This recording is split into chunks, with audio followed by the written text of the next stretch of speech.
At 34, Rowan Hale had become very good at pretending that being alone never hurt.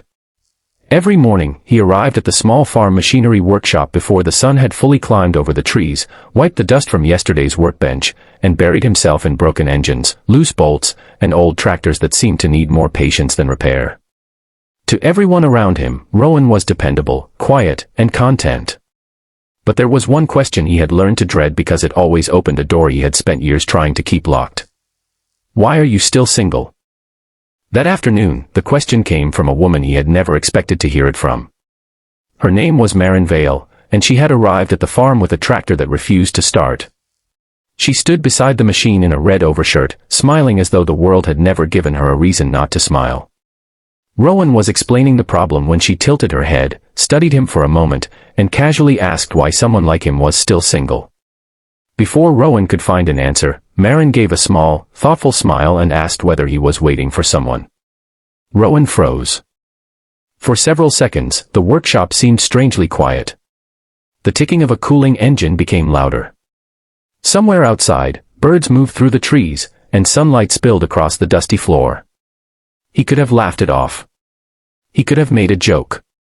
Instead, he simply looked down at the wrench in his hand because the truth was heavier than anything he could say casually. If you believe that kindness can give people second chances and that one unexpected moment can change a life, please like this video, share it with someone who needs hope, and subscribe to Dot.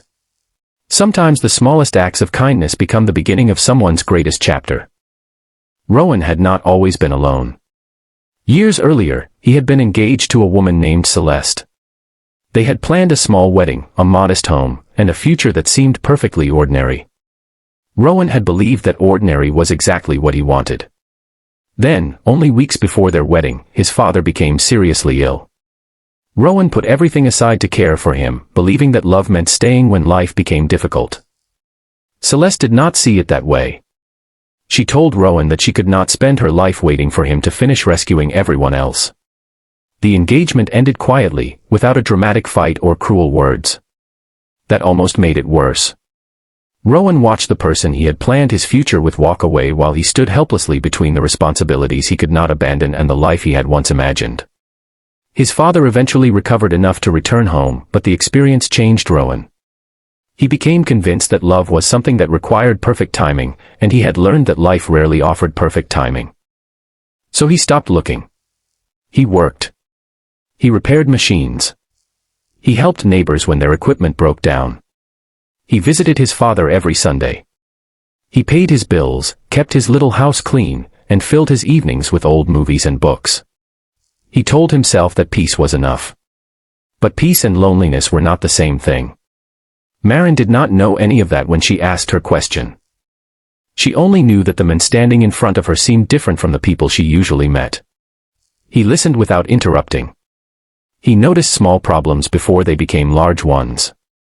When she mentioned that her elderly grandfather depended on the tractor to maintain the family orchard, Rowan immediately understood why the repair mattered. He promised to have it running before sunset. Maren returned a few hours later. The tractor was ready. But she was not. She stood beside it and watched Rowan wipe his hands with an old cloth.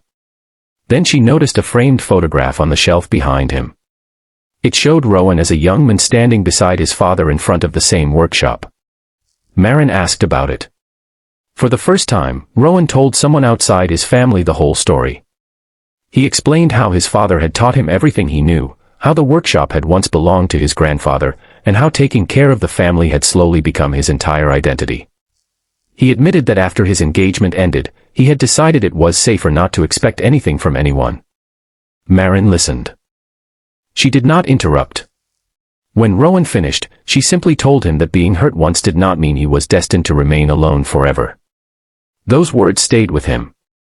Over the following weeks, Maren began bringing small pieces of the outside world into Rowan's carefully controlled routine. Sometimes she stopped by the workshop with coffee for everyone. Sometimes she asked Rowan for advice about the orchard. Once, she brought a box of homemade bread because she had made too much. Nothing dramatic happened. There were no grand declarations. Instead, something quieter began. Rowan started smiling more. He started leaving the workshop before dark. He started sitting on the porch in the evening rather than eating dinner alone at his kitchen table. And Maren began noticing things about him that no one else seemed to notice. She saw how Rowan always kept extra tools for people who could not afford replacements. She discovered that he repaired the school caretaker's lawn equipment without charging him. She learned that every winter, Rowan quietly delivered firewood to 3 elderly neighbors and never told anyone. One afternoon, Maren asked why he did so much for people without expecting anything in return. Rowan shrugged. He said that his father had once told him that a person's character was measured by what they did when nobody was watching. Maren remembered that sentence.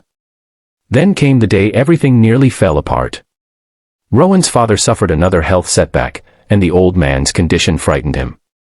Rowan began spending every hour at the family home. He stopped answering calls. He closed the workshop for several days. The familiar fear returned, the fear that if he allowed himself to care about someone, life would eventually take that person away. When Maren came to check on him, Rowan barely spoke. He told her that she should not waste her time waiting around for someone who had too many responsibilities. Maren looked at him for a long moment. Then she reminded him that she had never asked him to choose between his family and the rest of his life. She told him that caring for someone did not mean abandoning everyone else. It meant allowing people to care about you, too. Rowan had no answer. After she left, he sat beside his father's bed and stared at the floor. His father, weak but still alert, noticed the sadness in his son's face. He asked Rowan whether he was happy. Rowan tried to say yes. His father shook his head. Then he told Rowan something he had never forgotten. He said that sacrifice was meaningful only when it came from love, not when it became an excuse to punish yourself forever. That night, Rowan finally understood what he had been doing. He had not been waiting for the right person. He had been waiting for permission to live again. The next morning, he reopened the workshop. Maren did not come. For the first time, Rowan realized how much he had hoped she would. He finished his work early, drove to the orchard, and found her repairing a broken fence with her grandfather. Rowan stood there awkwardly for a moment. Then he apologized. Not because he had been busy. Not because his father needed him.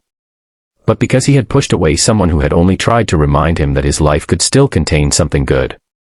Maren smiled. She did not promise that everything would be easy. She did not pretend that the past could be erased. She simply told him that nobody could guarantee what tomorrow would bring, but that did not mean today had to be wasted. That sentence changed something inside him. Months passed. Rowan's father gradually became stronger. The workshop grew busier. The orchard survived another difficult season. And Rowan discovered that happiness did not arrive like a storm or a miracle. It arrived in ordinary moments. A cup of coffee left on the workbench. A shared laugh after a tractor finally started. A quiet walk through the orchard in the afternoon. A conversation on the porch while the sky turned orange. He had spent years believing that love was about finding someone who would complete the empty spaces in his life. Maren taught him something different. Real connection was not about becoming complete because of another person. It was about becoming brave enough to let someone see the parts of you that were still healing. One afternoon, nearly a year after their first meeting, Maren returned to the workshop with another question. She reminded Rowan of the day she had asked why he was single. Rowan laughed. Then she asked whether he was still waiting for someone. This time, he did not look away. He looked at her, smiled, and said that he had stopped waiting. Because sometimes the person you think you are waiting for is not someone who suddenly appears in your life. Sometimes they are already standing in front of you, quietly reminding you that you deserve another chance. Maren smiled, and the two of them walked outside into the bright afternoon. There was no perfect ending. There were still difficult days ahead, family responsibilities, disappointments, and uncertainties. But Rowan no longer feared them. Because he had finally learned that a wounded heart does not need to be hidden forever. Sometimes it only needs someone kind enough to ask the right question. And sometimes, one simple question, are you waiting for someone? Can make a person realize that the life they thought was over may only have been waiting for them to begin again. If this story touched your heart, please take a moment to like the video, share it with someone who might need this reminder, and subscribe to Dot. Your support helps these stories reach people who need a little hope.